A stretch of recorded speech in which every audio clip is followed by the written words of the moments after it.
folks, here we are, concluding our normal week activities for 146. Yes. So, as far as your typical WWE programming, NXT is the last show before WrestleMania weekend. Yes. So, folks, this is it. Yeah. This is the last of the blah blah blah before Takeover and Hall of Fame and before WrestleMania all happens. of the chaos happens. Before McDisneyland's the most violent place on earth, WrestleMania happens. If you've seen it looks like Disneyland threw up in Universal Studios. Yeah. Holy shit. It's McDisneyland. Instead of the happiest place on earth, it's the most violent place on earth. Jesus Christ. It's Vinnie Mouse's... Vinnie Mouse. That's the best one. Vinnie Mouse's kingdom of Kingdom of steroids and debauchery. I don't know. All right. I lost Let's it. talk about NXT. This was a very straightforward... Yeah. Punch you in the face NXT. I gotta be real, after the kind of letdown episodes of Raw and SmackDown, it was nice for NXT to be like, here's what's happening at TakeOver, here's a couple extra matches, we'll see you on Saturday. Yeah. I'll be real.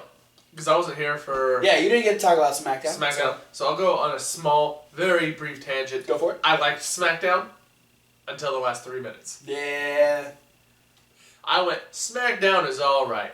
Everything's a fuck. Mojo Rawley won that match. What the hell, Randy? Hashtag we want shiny eyes. Hashtag. Because it's better than the red firefly bullshit. Be a fucking snake. You're a fucking snake. You're not magic. Stop that shit.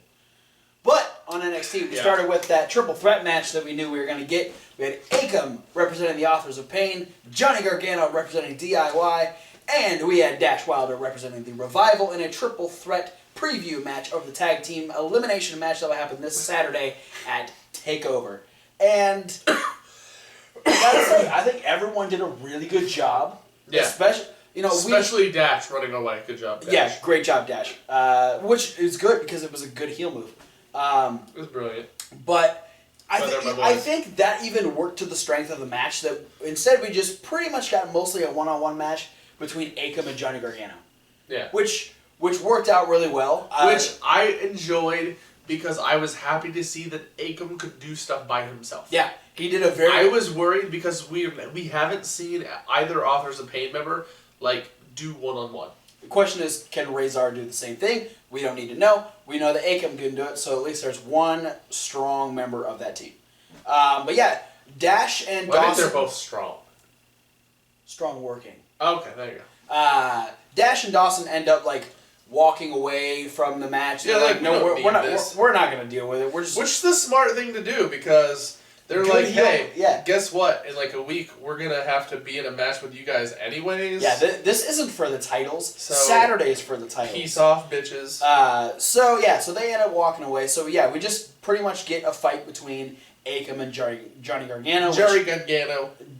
But Jerry does a pretty good job of keeping the pace, trying to use his speed, and Akam just catches him every so often and slams him down and just destroys him at one point. Just the power bomb that he finished him with was just fucking violent looking. It was a nasty power bomb. But as he's trying to go for the pin, he ends up getting a Dawson attached to his leg, and he can't walk to the middle of the ring. So Dash just fucking slides in from the other side. Slides in from the ring, boom, picks up the win, and him and Dawson fucking get the hell out of Dodge. Which you do. Dash Wilder picking up a very good heel win in this triple threat match. Ciampa ended up getting taken out by Razor on the outside, so he wasn't even able to get in and help Johnny. If he ever goes on a singles run, if he doesn't use the Razor's Edge, I will be so disappointed. He might have to talk to Scott about that one. I don't think Scott will mind. That'll just be a really good way to bring in Cody Hall, and then we can have Razor versus Cody Hall with Scott Hall in his corner. We had the tag team debut of Heavy Machinery as they took on sort of two jobbers. We've seen them on NXT before. They had really weird names. We were calling them. It was Connor. Smaller guy was Victor with Connor face. Yeah, Victor with Connor face, and then the other guy was the love child of Simon Diamond and Steve Corino. Yeah, but current Steve Corino, not like old Steve Corino, with Tommy Dreamer pain face. Yeah. Go figure. Heavy Machinery won when Dozer actually did a body slam to Tucker onto, I think, Little Ascension. The skinny guy. Yeah. Yeah.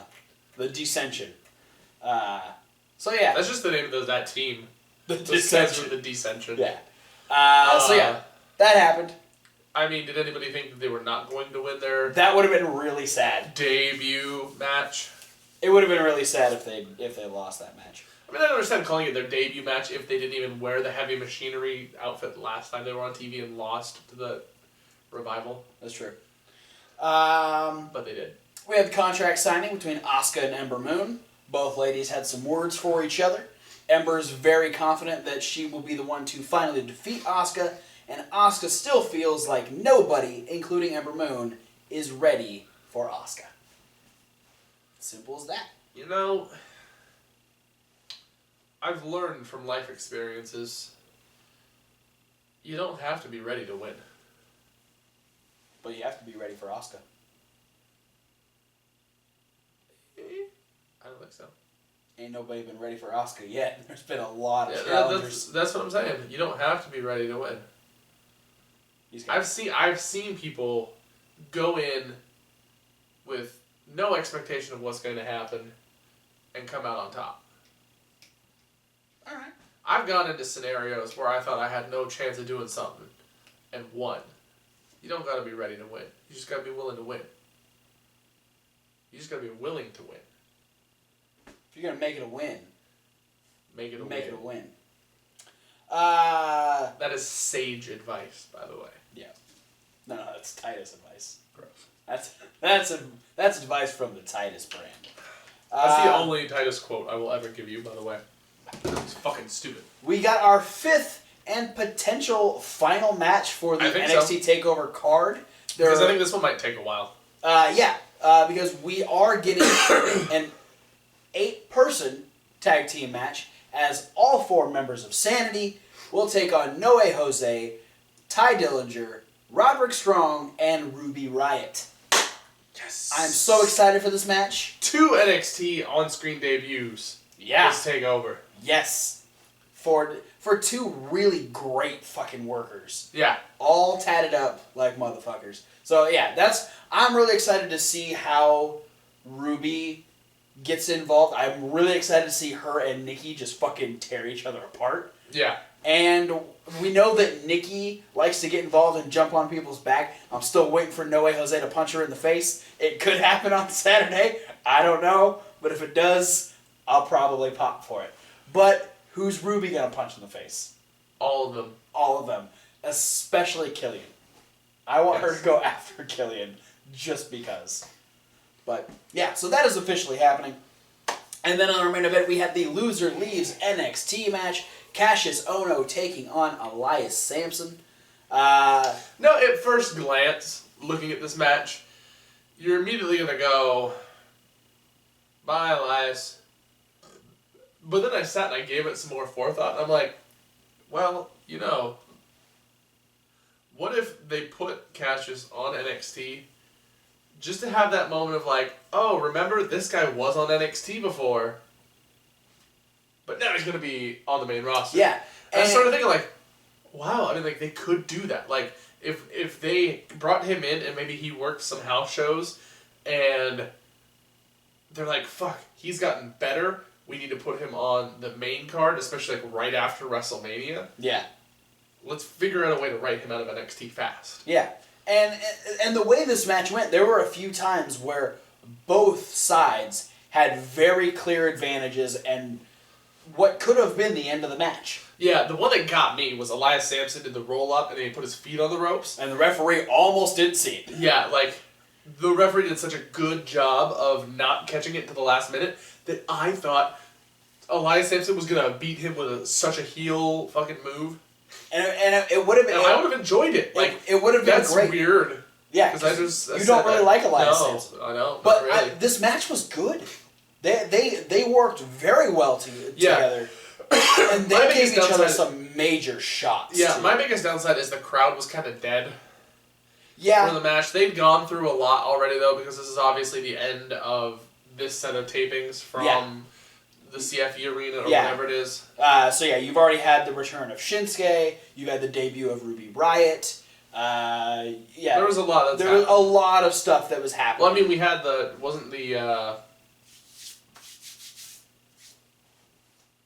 wasn't the Cassius's first match?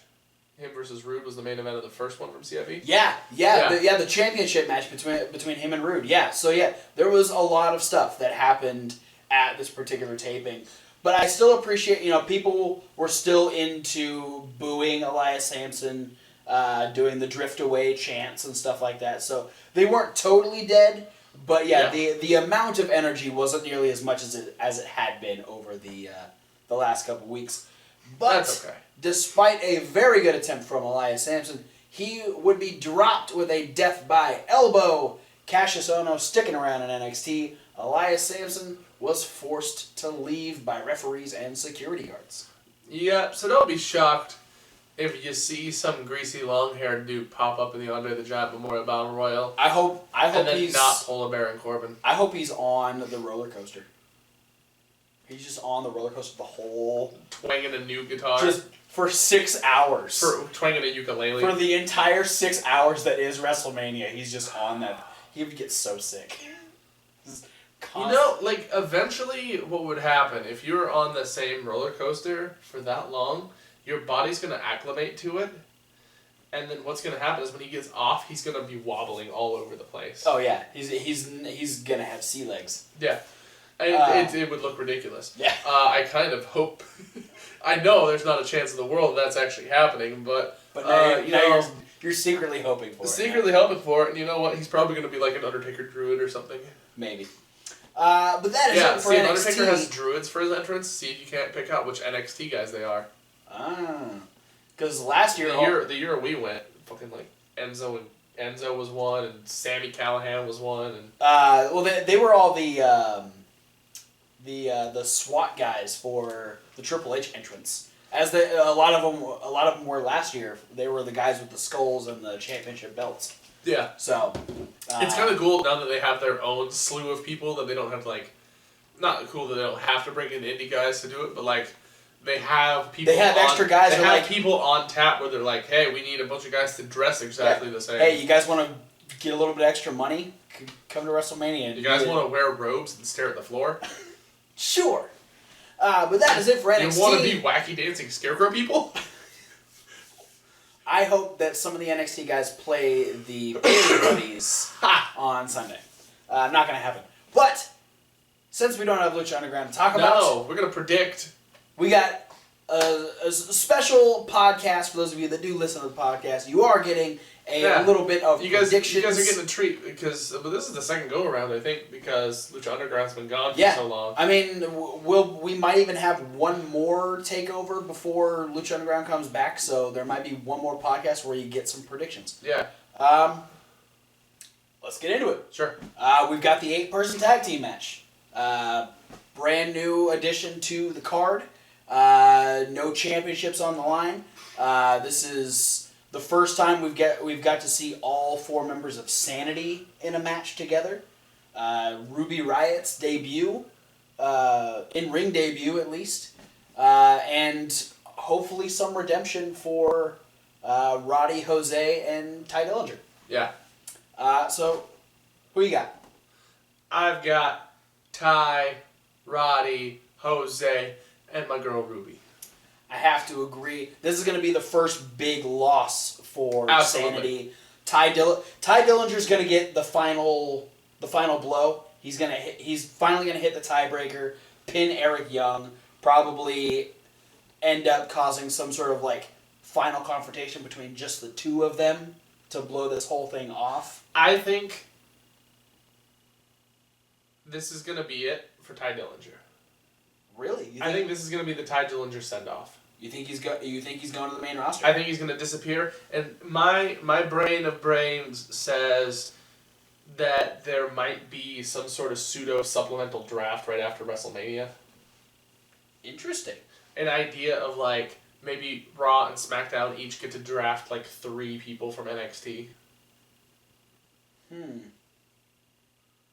Not saying it's going to happen, but in my head, I'm saying it's kind of what needs to happen. The rosters need to have a little more mix-up now. Yeah, we've had enough of this current run. We need a little bit of influx. Especially because they just keep doing the same shit. Yeah. So many times over. Let's keep up the debuts going. Let's talk about Aleister Black versus Andrade Cien Almas. Andrade was the debut just a few months ago against... Who did he debut against? Supposed to be against Elias Sampson. Ended up being against Ty Dillinger. Yeah. That's what it was. So now he is the one facing the debut of Aleister Black, FKA Tommy End. Yeah. I am excited for this. Allie fucking Stare. Fucking Black. Allie Black? Yeah. Oh. I mean, you'd be dumb to go with the not debuting guy. Yeah, it's true. It's just that's the formulaic version of Takeover. Debuting guy beats new guy. It's literally happened every single time. Again, at this point, out of a lot of them, I wouldn't put it past them to put Andrade over, just because the NXT folks seem to see something in Andrade Almas. They like him. I'm not 100% sold on the guy yet. I like him more now that he's taken this heel turn.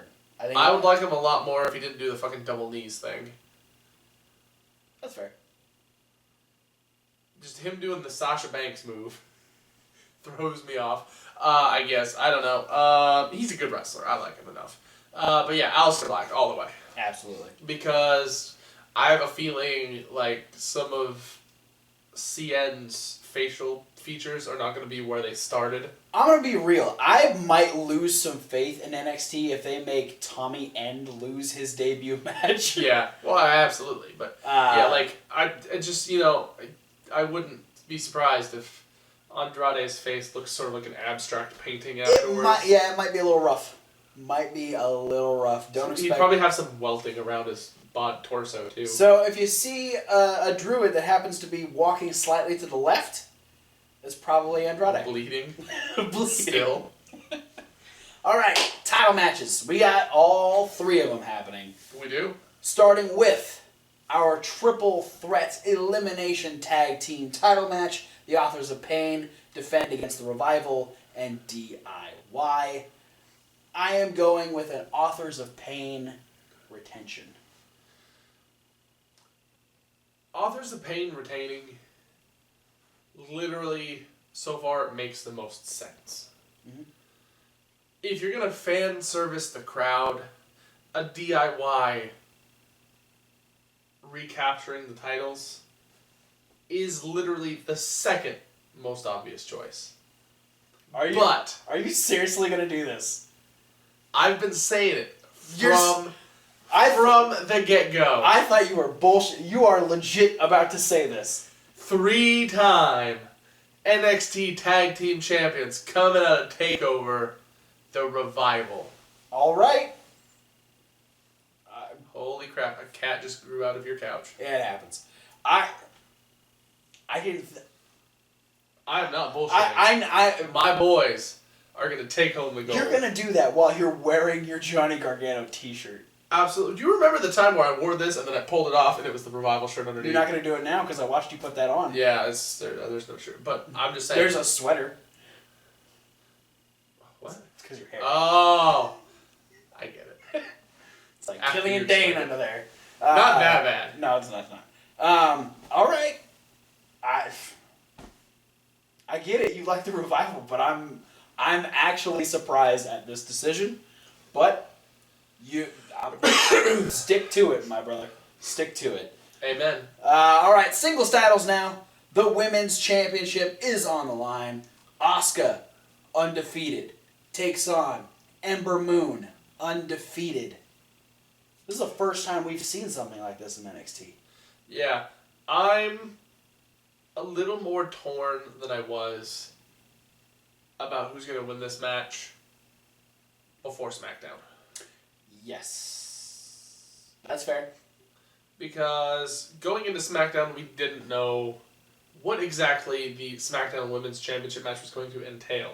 If you watched, if you watched my Tuesday Night Live review, you know that if you watched SmackDown, I said pretty much, well, they've officially made it a 6-pack challenge. Yeah. So don't expect to see anyone else, including Asuka, show up in this match. Plus, it's on the pre-show, so they're definitely not going to bring Asuka in on the fucking pre-show. Yeah, more. Don't bring Asuka in on the fucking pre-show. Because there's a lot of rumors, Summer Rae training at the Performance Center again. She could have come back. They've gone out, they've contacted Eve and Kelly. Mm-hmm. They could do a one-off appearance. Emma potentially switching brands. Asuka coming up. Now that we know, they say it's a 6-pack challenge. All 6 women are identified. Chances are Asuka's not going to have any involvement whatsoever. And so that kind of really took the fact that I was swaying 100% in favor of Ember Moon closer now to 75-25. And here's why I'm still going with Ember Moon, and it's specifically because I think anyone who's thinking about this match knows this is going to be fucking awesome. Yeah. Because you have 2 amazing women's wrestlers that go out there and kill it every single time. This is a match that is going to need a sequel. Yeah. This is going to be this NXT Generations version of Bayley versus Sasha. Yeah, it very well could be. But I had the idea of Asuka's mentality being a little bit different. Because the idea of what I was saying is that the brands are going to need a shake-up and potential drafting or a lot of people getting called up right after Mania. Right. Is I could see Asuka forgoing her title rematch. And just going straight to it. Literally saying to Regal, I lost this belt, now I want something better. Mm. Yeah, and I said on Tuesday, I was like, I could see the fact that they're not gonna do they're not gonna do more than the 6 women in the SmackDown match. Asuka would show up on maybe the next episode of SmackDown, and whomever has the championship say, yeah, you beat the entire SmackDown women's roster, but I wasn't here yet. Mm-hmm. So immediately going after whomever the champion is coming out of WrestleMania. That being said, I'm still going with Ember. All right. I'm still going with Ember Moon. Yeah. Alrighty then. Easy peasy. Finally, the rematch. Shinsuke Nakamura gets his shot at the NXT Championship to regain it from Bobby Roode. Bobby Roode looking to have his 2nd successful title defense after he beat Cassius Ohno. Yeah, Shinsuke wants to do the revival. Yeah. He wants to become a 3-time NXT champion. Absolutely. Which no one else has ever done. Yeah. Going into this one, too, is I was torn with this one. I want to see Shinsuke win because I really like Shinsuke. Shinsuke is great, and I kind of felt like maybe his loss was on a little bit of a fluke. Yeah. At the same time, there was the other thing. Is when Shinsuke was the champion, they seemed to do a lot more with Shinsuke than they've been doing with Bobby Roode. Bobby Roode's been a lot less on NXT. It makes him feel maybe he's slightly more exclusive now that he's the champion, but at the same time, if somebody's being brash and arrogant and cocky and I am the new face of NXT like Bobby Roode's promos are, he needs to be out there going, look at me, look at my fanciness, I'm NXT Ric Flair, look, I have the belt, your favorite guy doesn't. At the same time, I appreciated the fact that they've gone very old school with his vignettes and stuff like that, especially lately, like his giant home that he has in Canada, just walking around these massive hallways and this grandiose fucking like this mansion that I highly doubt Bobby Roode actually lives in, but glorious Bobby Roode obviously does. Yeah, and I really did. I enjoyed that a lot, but at the same time, like I wish we would have had that on this episode too. Because that's another thing that I felt really lacking is this was the go home show to Takeover with no build towards their main event. Well, they had him like it was him like reliving, the title match, and then it was a condensed Bobby Roode video package. But I mean, like on this NXT specifically. Yeah, they had it on this. They had it. Yeah. When did I miss that? It was he was sitting in the chair. He was watching. I must have completely spaced out during that moment. No, but I mean, like it happened. Like it was there but I mean, like okay, there's a video package, but we're probably gonna get the same video package or something extremely similar. Show. Maybe. Like there should have been some sort of like tangible build up in the arena for the match. Especially because there was the women's build up thing was such a short segment done on the Tron, not live in front of the people. Yeah.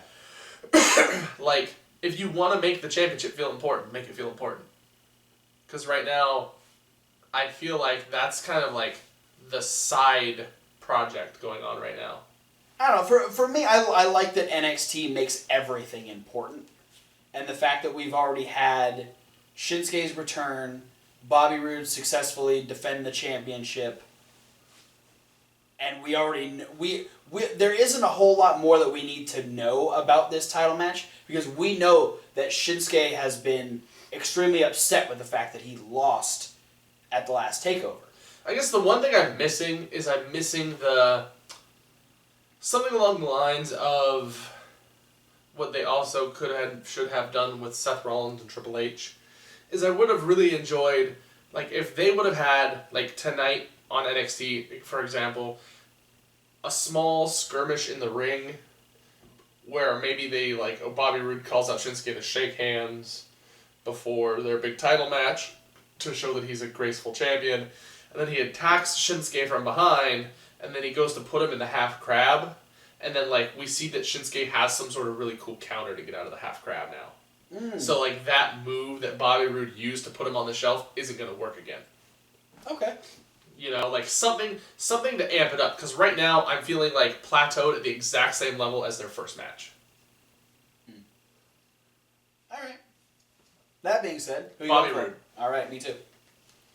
Because, again, I feel like there's not enough importance on this match to register a title change. I think there's a very good chance of a title change, just because if the title change was called as an audible, because Shinsuke actually was hurt, and so to avoid, any kind of weird, like, oh, he's too hurt to defend the championship, very much a Naomi type of situation. Yeah. That they called that in the ring. I don't know how I feel. Okay, give the title to Roode. There's a very good chance that Shinsuke could take it right back the way he did from Joe. Yeah.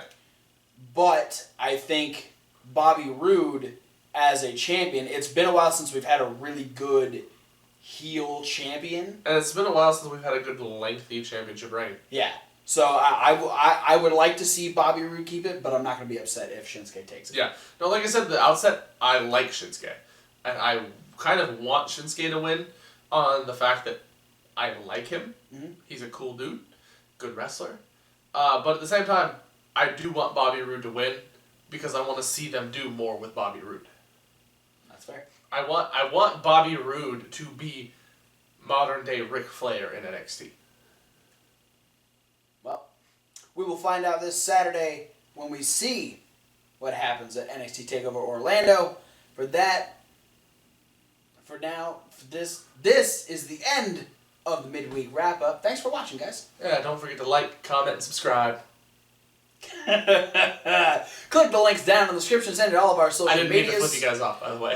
You can also, for those of you watching the video, check out This, along with the Indie News, Raw Review, and Tuesday Night Live, all in podcast form over on SoundCloud. That link is in the description. But you'll want to stay over here on the YouTube. For those of you that are listening to the podcast, come on over to the YouTube, because coming up next will be our WrestleMania 33 predictions. And as far as other podcast videos, non-podcast videos that you don't get, that you have to be on here, we got March Top 5. Yeah, that's happening too. Woo! So get ready for that. Also, check out Reasonable Wrestling Fans. That's down in the description. Yeah, that's reasonable with a W. Like wrestling. Where we will be posting so many videos once WrestleMania has come and gone. So many videos. The videos are going to come straight out of your screen and punch you in the dicks. So if you're a woman, you're lucky. Go check out what we have over there so far. No punching in the lady parts. Go check out what we have over there so far. Let us know what other types of videos you want to see. We'll be posting some videos. Want to see more of me punching him in the dick? Nope, not going to happen. I am not signing up for that particular video. Once WrestleMania is over, if this video gets 1,000 likes, I'll just punch him in the dick. Every single day, next week, there will be a brand new video. In this video, so figure how that magic's going to happen. Over on Reasonable Wrestling Fans. Some continuations of stuff that's over there. Some brand new series coming to the show. So let us know what other types of stuff you want to see. But for now, guys, thanks for watching. And we'll see you at whatever video you decide to watch next. Do it. To be continued.